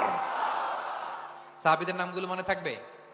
এক নম্বরে আবু মাহজুরা, মুয়াজ্জিন বানাইছেন। যায়েদ ইবনে সাবিত, দোভাষী, ট্রান্সলেটর অফ প্রফেট, এবং তিনি ছিলেন বিশ্বনবীর ব্যক্তিগত সচিব। Musab ibn Umair, the first ambassador and diplomat of Islam. Abdullah ibn Abbas, এই উম্মার সবচেয়ে বড় এডুকেটর, শিক্ষাবিদ। আরেকজন ছিল আব্দুল্লাহ ইবনে মাসউদ রাদিয়াল্লাহু তাআলা। দুই আব্দুল্লাহ, আব্বাস গেল, আরেকজন হচ্ছে মাসউদ। মক্কার তরুণ, ছাগল পালতো মুশরিকের। বিশ্বনবী আর আবু বকর রাদিয়াল্লাহু তাআলা আনহু একবার গেলেন, যে দেখে এই তরুণ দাঁড়ায় আছে। বিশ্বনবী বলেন আমি খুব ক্ষুধার্ত, তোমার কাছে কি দুধ আছে ছাগলের? আব্দুল্লাহ ইবনে মাসউদ বলে আছে। ওয়ালাকিন আনা মু'তামান, কিন্তু যে দুধ আছে এটা আমানতের, আমি দিতে পারবো না। বিশ্বনবী এইটা শুনেই তারা টার্গেট করে ফেলছে। আনা মু'তামান, দুধ আছে কিন্তু এটা আমার মালিকের, আমি তো দরদ দেখাই, আমার মালিকের দুধ আপনি পথিক, আপনারা দিতে পারি না। বিশ্বনবী টার্গেট করে ফেলছেন, এরে আমার কাজে লাগাইতে হবে। বিশ্বনবী বলেন আচ্ছা ঠিক আছে দুধ দিও না, কিন্তু এমন ছাগি আছে কিনা যেই ছাগির সাথে কোনো ছাগলের মিলন হয় নাই, তার ওলানে দুধও আসে নাই, বাচ্চাও নাই, এরকম ছাগির থেকে যদি আমি দুধ খাই তাহলে তো সমস্যা নাই। বলতেছে এরকম ছাগির থেকে দুধ খাইলে সমস্যা নাই, কারণ এরকম ছাগির ওলান থেকে দুধ আসবেও না। বলতেছে ঠিক আছে এরকম একটা ছাগি নিয়ে আসো। নিয়ে আসা হলো। বিশ্বনবী বিসমিল্লাহ বলে ওই ছাগির ওলানে হাত দিলেন। হাত দিতে দেরি, পুরো ওলানটা দুধে ভরে যেতে দেরি হয় না। বিশ্বনবী আর আবু বকর রাদিয়াল্লাহু তাআলা আনহু দহন করে পেট ভরে খেলেন। এই দৃশ্য আব্দুল্লাহ ইবনে মাসউদের হৃদয়ে দাগ কাটলো। এই মুজিজা দেখে তিনি বললেন আশহাদু আল্লা ইলাহা ইল্লাল্লাহ ওয়া আশহাদু আন্না মুহাম্মাদুর রাসূলুল্লাহ। তিনি ষষ্ঠ মুসলিম ছিলেন, 6 নম্বর মুসলমান। ওনাকে টার্গেট করে বিশ্বনবী দেখলেন এমন ইন্টেলেকচুয়াল ব্রেন, উনি সূক্ষ্ম সূক্ষ্ম জিনিস বুঝে বেশি, ফিকহি জ্ঞান ওনার মধ্যে বেশি। বিশ্বনবী ওনাকে কোরআনের জ্ঞান শিক্ষা দিতে লাগলেন। উনি বিশ্বনবী সবার কাছে কোরআন শোনায়, কিন্তু বিশ্বনবী নিজে আব্দুল্লাহ ইবনে মাসউদের কাছ থেকে কোরআন শুনতো। বিশ্বনবী একবার বললেন ইকরা আলাইয়া ইয়া মাসউদ, ইবনে মাসউদ একবার শোনাও তো কোরআন দেখি। আব্দুল্লাহ ইবনে মাসউদ বলে আকরাউ আলাইকা ওয়া আলাইকা উনজিল, নবী আপনার উপর কোরআন নাজিল হয় আর আমি আপনার সামনে কোরআন পড়বো? বিশ্বনবী বললেন, ইন্নী উহিব্বু আন আসমাআহু মিন গায়রি, আমি নিজে পড়তে যেমনি ভালোবাসি অন্যে পড়ুক আমি শুনবো, এটাও আমি ভালোবাসি। সূরা নিসা তিনি তেলাওয়াত করে শুনিয়েছেন। এমন সূক্ষ্ম সূক্ষ্ম বিষয় বিশ্বনবী উনাকে ধরিয়ে দিয়েছেন। উনি হয়ে গিয়েছেন আব্দুল্লাহ ইবনে আব্বাস, হয়েছেন রাইসুল মুফাসসিরিন, ওই হয়ে গিয়েছেন ফাকিহুল উম্মাহ। ওনার চাইতে বড় ফকি এই পৃথিবী আর দেখবে না। চিল্লায় বলেন সুবহানাল্লাহ। উনি বলতেন, ওয়াল্লাহি ওয়াল্লাহি ইল্লাযী লা ইলাহা গায়রু মা উনজিলাত সূরাতুন ইল্লা ওয়া আনা আ'লামু আইনা উনজিলাত ওয়া ফিমা উনজিলাত। বিশ্বনবী এমন ভাবে কোরআনের দার্স আমাকে দিয়েছেন, কোরআনে যত সূরা নাজিল হয়েছে, যেখানে নাজিল হোক না কেন আমি জানি এটা কোথায় নাজিল হয়েছে এবং কোন প্রেক্ষাপটে নাজিল হয়েছে। এমন একটা সূরা নাই যে সূরার কোথায় নাজিল হয়েছে আমি মাসুদের জানা নাই, কোন প্রেক্ষাপটে নাজিল হয়েছে আমার জানা নাই। এরকম ঘটবে না। চিল্লায় বলেন আল্লাহু আকবার। এই আব্দুল্লাহ ইবনে মাসউদ রাদিয়াল্লাহু তাআলা আনহু ওমর ফারুকের সময় কুফার চিফ জাস্টিস ছিলেন। কুফা নগরীর চিফ জাস্টিস। চিফ জাস্টিস বুঝেন নাই? বিচারপতি। কি ছিলেন? সবাই বলে নাই, কি ছিলেন? বিচারপতি ছিলেন। এবং ওনার যে ফিকহি জ্ঞানের ধারা, এটাই আলকামা, ইব্রাহিম আন-নাখাই, হাম্মাদ ইবনে সুলাইমান হয়ে ইমাম আবু হানিফা পর্যন্ত পৌঁছেছে। এবং ওনার ফিকহি জ্ঞানের ধারাই হানাফি মাযহাবে অ্যাকসেপ্ট হয়েছে। আজও এগুলো হানাফি মাযহাবে চর্চিত হয়। হানাফি মাযহাবের সব ফিক আব্দুল্লাহ ইবনে মাসউদের ফিকহি জ্ঞানের ধারা থেকে নেওয়া হয়েছে। চিল্লায় পড়েন সুবহানাল্লাহ। তাহলে উনাকে বিশ্বনবী বানিয়েছেন জুরিস্ট, আইনবিদ, ফাকিহ। উনারে আযান শিখান নাই। হিউম্যান রিসোর্স ডেভেলপমেন্ট কিভাবে করবেন, মানব সম্পদের উন্নয়ন কিভাবে করতে হয়, কিভাবে যার যেখানে প্রতিভা কাজে লাগাতে হয় উনি দেখিয়েছেন। সুবহানাল্লাহ পড়বেন না? খালিদ বিন ওয়ালিদ নাম শুনছেন? কে কে শোনেন নাই হাত তোলেন। কি ছিলেন? বীর যোদ্ধা ছিলেন খালিদ বিন ওয়ালিদ। কিন্তু তিনি ইসলাম ধর্ম গ্রহণ করেছেন অনেক দেরিতে, 8ম হিজরিতে। তার মানে 8ম হিজরির আগে উনি মুশরিকদের পক্ষে লড়াই করেছেন। ওনার হাতে কত মুসলিম সাহাবী যে নিহত হয়েছে হিসাব নাই।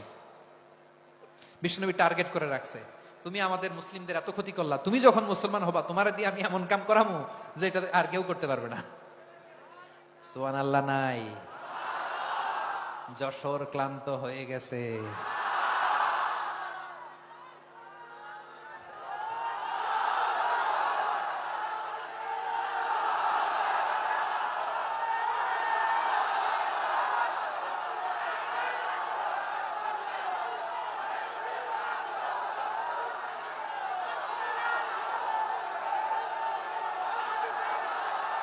মাশাআল্লাহ, বসুন বসুন বসুন। খালিদ বিন ওয়ালিদ রাদিয়াল্লাহু তাআলা আনহু 8ম হিজরিতে মুসলিম হয়েছেন, মক্কা বিজয়ের আগে। তো মক্কা বিজয়ের আগে যখন মুসলিম হয়েছেন, এর আগে কি করছেন? কাফিরদের সাথে যুদ্ধ করেছেন। উনি উহুদের যুদ্ধে মুসলমানদের যে পরাজয় ভাব, কঠিন পরিস্থিতির মুখোমুখি উনার কারণে পিছন থেকে এমন আতর্কিত আক্রমণ করেছেন, মুসলমানদেরকে কচুকাটা করেছেন। 8ম হিজরিতে আল্লাহ তাআলা হেদায়েতের নূর দিয়ে ওনার হৃদয়টাকে উজালা করে দিলেন। লা ইলাহা, এটা এমন বাণী যার হৃদয়ে একবার টাচ খাবে, এইটা থেকে সে আর পালিয়ে বেড়াতে পারে। ঝিনুকের ভেতর লুকিয়ে থাকে যেমন মতি, ঝিনুকের ভেতর লুকিয়ে থাকে যেমন মতি, কলমা শাহাদাতে আছে আল্লাহর জ্যোতি, কলমা শাহাদাতে আছে আল্লাহর জ্যোতি। ঠিক কিনা বলেন? মক্কা বিজয়ের আগে মুসলিম হলেন, হওয়ার পরেই বিশ্বনবীর টার্গেট ফুলফিল হলো। ওই যে টার্গেট করে রেখেছেন আর দোয়া করেছেন, খালিদ বিন ওয়ালিদ যদি মুসলিম হয় তাকে আমি মিলিটারি চিফ বানাবো। ওনাকে আজান শিখান নাই, ওনারে কান ধইরা নামাজের এই মাথা থেকে ওই মাথা আনান নাই, ফিকহি কোরআনের সূক্ষ্ম তাফসীর ওনারে শিখান নাই, অ্যাম্বাসেডর বানান নাই। বিষ্ণু ইসলাম উনাকে সামরিক অভিযানে প্রেরণ করেছেন। সামরিক অভিযানে তিনি প্রেরণ করেছেন। উনার জীবদ্দশায় উনার নেতৃত্বে যতগুলো যুদ্ধ হয়েছে, একটা যুদ্ধেও তিনি পরাজয় বরণ করেন নাই। ওমর ফারুকের সময়কালে তিনি চিফ অফ মুসলিম মিলিটারি, মানে মুসলিম সেনাপতি হয়েছেন। যশোর আওয়াজ করো, ঠিক কিনা বলো? সেনাপতি, মুসলিম সেনাপতি। তাহলে কিভাবে হিউম্যান রিসোর্স ব্যবহার করতে হয় গোটা বিশ্ব আমার নবীর কাছ থেকে শিখে না। খালিদ বিন ওয়ালিদ, ওনাকে বিশ্বনবী একটা উপাধি দিয়েছেন। উপাধিটা হচ্ছে সাইফুল্লাহিল মাসলুল, আল্লাহর নাঙ্গা তরবারি, আল্লাহর খোলা তরবারি, দ্য ওপেন সোর্ড অফ আল্লাহ। খালিদ বিন ওয়ালিদ, মুসলিম সেনাপতি। হাসান বিন সাবেত নাম শুনছেন? দেখি উনি কি ছিল বলেন। রাসূলের সভা কবি, কালচারাল হিজিমনিকে ডিফিট করার জন্য উনি ভালো অস্ত্র চালানো জানতেন না, ওই কাজে উনি যেতেন না। ওনার ছিল কাব্য প্রতিভা। কাব্য প্রতিভা, কাফিররা কবিতা দিয়ে নবীকে গালি দিত। বিশ্বনবী বলতেন, ইয়া হাসান আজিব আন রাসূলিল্লাহ, তুমি নবীর হয়ে কাফেরদের এই কথাগুলোর জবাব দাও। বিশ্বনবীর একটা মিম্বার ছিল, বিশ্বনবীর মিম্বারের পাশাপাশি মসজিদে নববীতে এই হাসান বিন সাবেতের জন্য বিশ্বনবী একটা স্পেশাল মিম্বার বানিয়ে দিয়েছেন। এখান থেকে তুমি জবাব দাও। এবং বিশ্বনবী বলেছেন, আল্লাহুম্মা আইয়িদহু বিরূহিল কুদুস, আল্লাহ হাসান আমার পক্ষে জবাব দেয়, তুমি জিব্রাইল মারফত তাকে সাহায্য পাঠাইয়া দিও। রাসূল সাল্লাল্লাহু আলাইহি ওয়াসাল্লামের সভা কবি, the poet of the prophet, নবীর কবি। উনি কবিতা দিয়ে এমন উচ্চাঙ্গের ভাষায় কবিতা দিয়ে তিনি জবাব দিতেন, কাফিরদের গা শিহরে যেত, তাদের হৃদয়ে আগুন ধরে যেত। তাহলে এরকম কবিরও দরকার আছে না নাই? এখন যাকে আল্লাহ দিছে কাব্য প্রতিভা, এরা যদি আপনি যুদ্ধের ময়দানে পাঠান হবে? যারে দিছে সুরেলা গলা, এরা যদি অ্যাম্বাসেডর বানান হবে না। হাসান বিন সাবেত ছিলেন বিষ্ণু সাল্লাল্লাহু আলাইহি ওয়াসাল্লামের কবি। হুযায়ফা ইবনুল ইয়ামান বিশ্বনবীর গোয়েন্দা বিভাগের প্রধান। কিসের প্রধান? হুযায়ফা ইবনুল ইয়ামান। ওনার ছিল ডিটেকটিভ মাইন্ড, ডিটেকটিভ মাইন্ড, গোয়েন্দা বিভাগের প্রধান। এবং উনি হচ্ছেন সাহিবু সিররি রাসূলিল্লাহ, রাসূল সাল্লাল্লাহু আলাইহি ওয়াসাল্লামের গোপন তথ্যের ধারক বাহক। নবীর যেই কথা কেউ জানে না, সব হুযায়ফার পেটের ভিতরে ছিল। সুবহানাল্লাহ পড়েন। মদিনার যত ইহুদিদের একটা লিস্ট ছিল, এই লিস্ট শুধু দুইজন জানতো, বিশ্বনবী আর হুযায়ফা। সুবহানাল্লাহ পড়বেন না?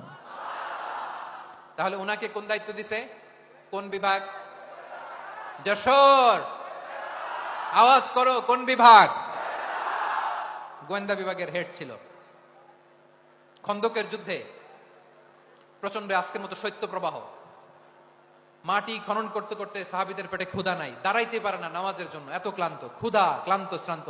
বিশ্বনবী বললেন, কে আছো এই কঠিন শীত, এই ভয় আর ক্ষুধার মধ্যেও খন্দকের পরীক্ষার টপকে শত্রু শিবিরে যে আমাকে তথ্য দিবা, কে আছো? কারো গায়ে শক্তিই নাই যে দাঁড়াবে, কেউ দাঁড়ায় না। বিশ্বনবী তখন নিজে হুযায়ফাকে ডাক দিলেন, হুযায়ফা, যে আমাকে আজকে শত্রু শিবিরের তথ্য এনে দিবে, সে জান্নাতে আমার মোরাফাকা, আমার সঙ্গী হবে।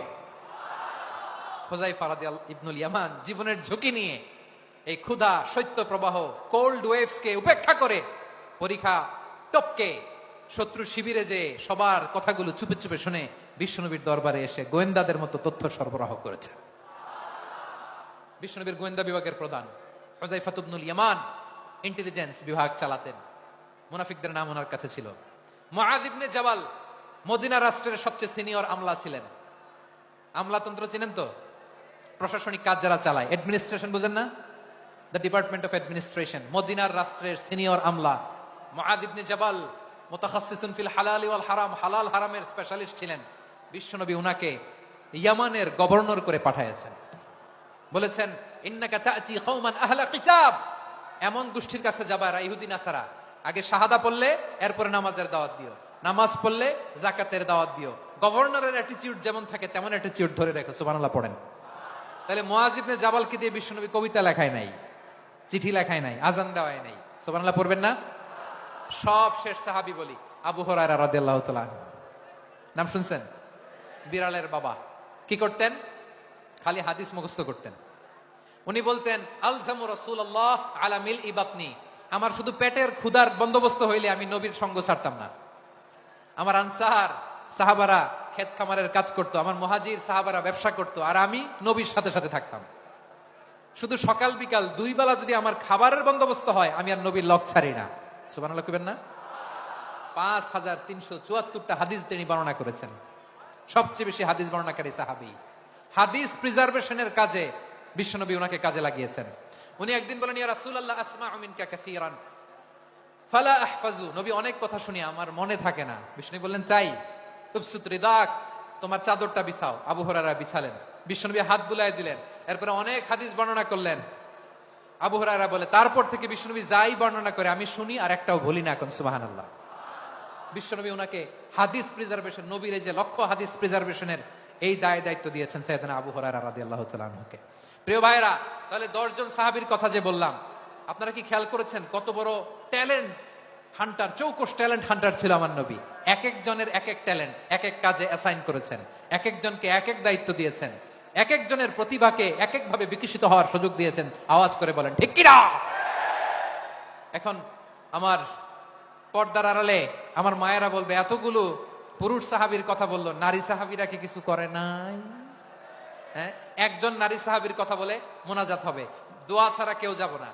রুফাইদা আল আসলামিয়া রাদিয়াল্লাহু তাআলা আনহা, ওনার বাবার নাম সাআদ আল আসলামি। বিশ্বনবী কি খেয়াল করলেন দেখেন, সাআদ ছিল মদিনার বড় ডাক্তার। এই নারী সাহাবী রুফাইদা বাবার কাছ থেকে চিকিৎসা বিদ্যা শিখেছেন।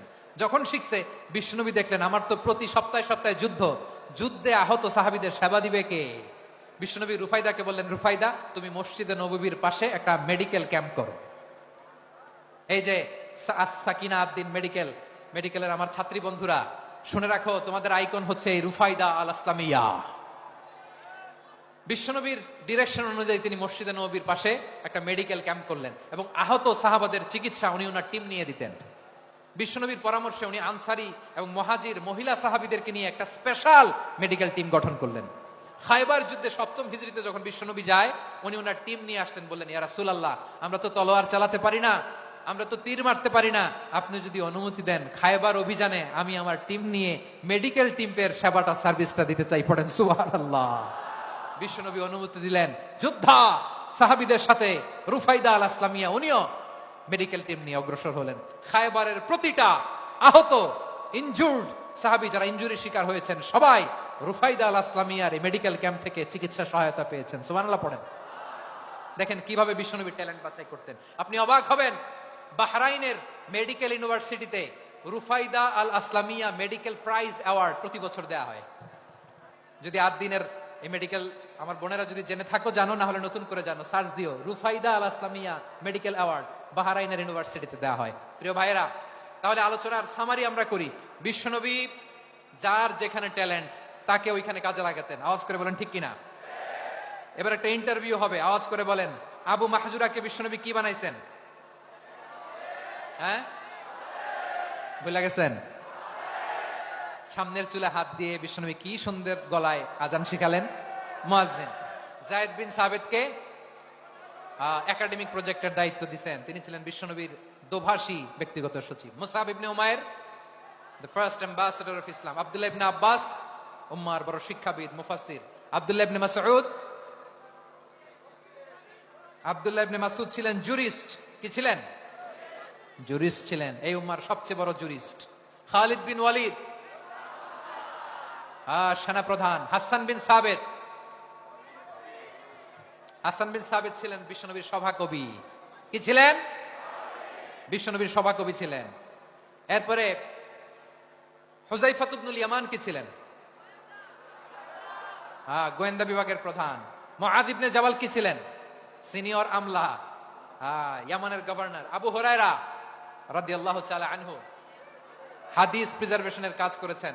আর আমাদের রুফাইদা আল আসলামিয়া রাদিয়াল্লাহু তাআলা আনহা কি ছিলেন?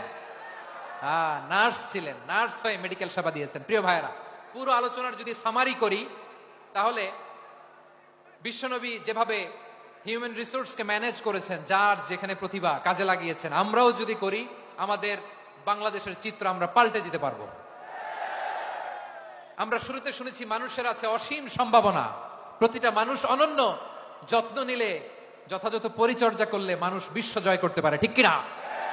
আমাদের হাফেজে কোরআনের সামনে দাঁড়াতে পারে এমন কোন হাফেজে কোরআন আল্লাহর জমিনে জন্ম হয় নাই।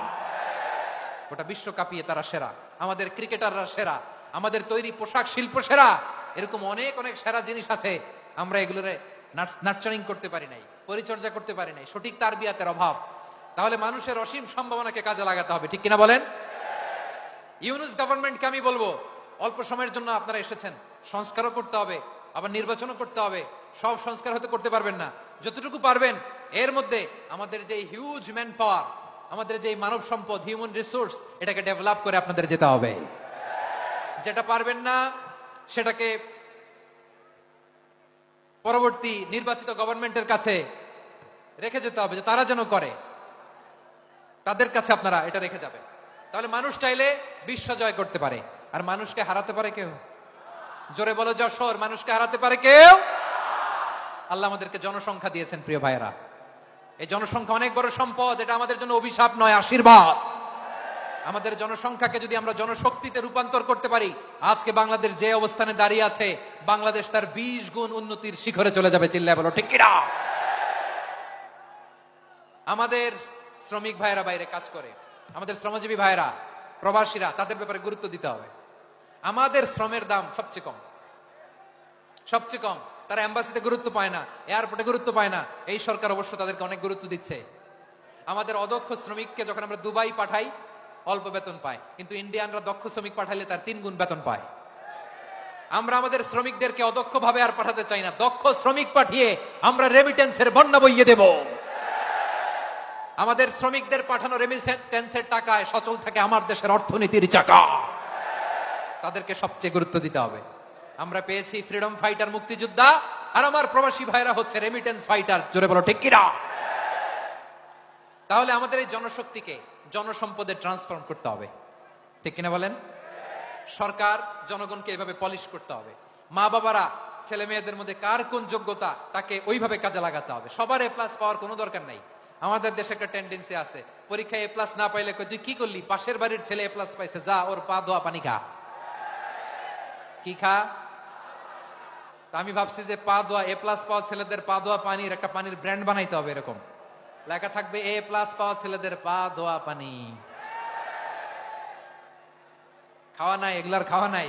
ওরে আল্লাহ এ প্লাস পাওয়ার জন্য বানাইছে, আর আপনার ছেলেকে এই এ প্লাস গুলারে নিয়ন্ত্রণ করার জন্য আল্লাহ বানাইছে। ওকে দিয়ে আল্লাহ কি করবে আপনি জানেনই না। একটা এ প্লাস, একটা এ গ্রেড একটা মানুষের জীবনকে ঠিক করে দিতে পারে না। আপনার ছেলেকে আল্লাহ অন্যদিকে যোগ্যতা দিয়েছে। ওদের মনোবল ভাঙবেন না, খবরদার, খবরদার। ছেলে মেয়েদের মনোবল ভাঙবেন না। যাকে দিয়ে যেটা হবে তাকে দিয়ে সেটা করতে হবে, তার প্রতিভাকে সেভাবে কাজে লাগাতে হবে। তাহলে বাংলাদেশ, আমাদের এই জনসংখ্যা জনসম্পদে রূপান্তরিত হবে। আমাদের সরকারের তত্ত্বাবধানে আমাদের 18 কোটি জনগণ দক্ষ জনশক্তিতে রূপান্তরিত হোক। আমরা চাই কি চাই না? আমরা ভালো মানুষ, শ্রেষ্ঠ মানুষ হতে চাই কি চাই না? ওই জাপানিজদের মতো সৎ, ওই ইউরোপিয়ানদের মতো কালচার, আমাদেরকে আল্লাহ তাআলা কোরআন সুন্নাহ অনেক কিছু দিয়েছেন। যেহেতু বর্তমানে আমরা দেখছি তারা সৎ, তাদের মধ্যে ভ্যালু আছে, সেগুলো আমাদের মধ্যে আনার দরকার আছে না নাই? আর ইসলাম দিয়ে আমাদের জীবনকে সাজাতে হবে, ইসলাম দিয়ে আমার পরিবারকে সাজাতে হবে। ইসলাম থেকে, কোরআন থেকে প্রেসক্রিপশন না নিলে জীবন সুন্দর হবে না। কোরআন থেকে প্রেসক্রিপশন না নিলে সমাজ সুন্দর হবে না। কোরআনের প্রেসক্রিপশন না মানলে রাষ্ট্র সুন্দর হবে না। কোরআনের প্রেসক্রিপশন অ্যাপ্লাই না করলে শুধু দুর্নীতি দমন কমিশন দিয়ে দুর্নীতি বন্ধ করা যাবে না। এজন্য কোরআনের আইন আমরা চাই কি চাই না? প্রিয় ভাইয়েরা, হিউম্যান রিসোর্স ডেভেলপমেন্ট, মানব সম্পদের উন্নয়ন, আমাদের সরকার যেন এদিকে নজর দেয়। আমরা যেন এই ব্যাপারে যত্নবান হয়ে উঠি। যাকে আল্লাহ যে যোগ্যতা দিয়েছে, এই যোগ্যতা দিয়ে আমরা যেন ইসলামের জন্য, দেশের জন্য কাজ করি। আমরা যেন আমাদের স্কিল ডেভেলপ করি, আমাদের পটেনশিয়ালকে ডেভেলপ করি। মোরালিটি, ভ্যালিউজ নিয়ে শাইখ আহমদুল্লাহ আলোচনা করেছেন, এগুলো দিয়ে যেন আমরা আমাদেরকে সাজাই। আল্লাহ তাআলা আমাদের দেশকে তুমি নিরাপদ করো, আমরা পড়ি আমিন। আল্লাহ আমার 18 কোটি জনগণকে তুমি জনশক্তিতে রূপান্তরিত করো, আমিন। আল্লাহ আমরা হাতে হাত রেখে, কাঁধে কাঁধ মিলিয়ে ভাই ভাইয়ে যেন এই দেশকে গড়তে পারি, আল্লাহ তুমি তৌফিক দান করো, আমরা পড়ি আমিন। আমার প্রিয় মহিউদ্দিন ভাই বলেছেন, হুজুর এমন একটা ঘোষণাপত্র দিয়ে যাবেন আজকের এই ঐতিহাসিক যশোরের প্রোগ্রামে, যেটা গোটা বাংলাদেশে মানুষ এটার উপর আমল করে। আমি যে কথাটা বলেছি এটাই, আসুন আমরা আমাদের জনসংখ্যাকে জনসম্পদে ট্রান্সফর্ম করি। আমাদের জনসংখ্যাকে আমরা যেন জনশক্তিতে রূপান্তরিত করি। জনসংখ্যাকে ট্রান্সফর্ম করে জনশক্তি দিয়ে আমরা যেন আগামীর বাংলাদেশ, স্বাধীন বাংলাদেশ 2.0 কে গড়ে তুলি। আল্লাহ তাআলা আমাদের সবাইকে কথাগুলো বোঝার, আমল করার তৌফিক দান করুন। এই জেনজি, ক্ষমা করে দিও আমাকে, অনেক ধমক দিছি, বকা দিছি। আল্লাহ তোমাদেরকে করুক, কবুল করুক, যশোরবাসীকে কবুল করুক, আদ দিনকে কবুল করুক, এই মেডিকেল কলেজকে কবুল করুক, ইসলামের জন্য বাদ ভাঙা এই জোয়ার এবং উচ্ছ্বাসকে আল্লাহ তাআলা কবুল করুক। হাযা মা ইনদি ওয়াল ইলমু ইনদাল্লাহ আলাইহি তাওয়াক্কালতু ওয়া ইলাইহি উনীব। সুবহানাকাল্লাহুম্মা বিহামদিকা আশহাদু আল্লা ইলাহা ইল্লা আনতা আস্তাগফিরুকা।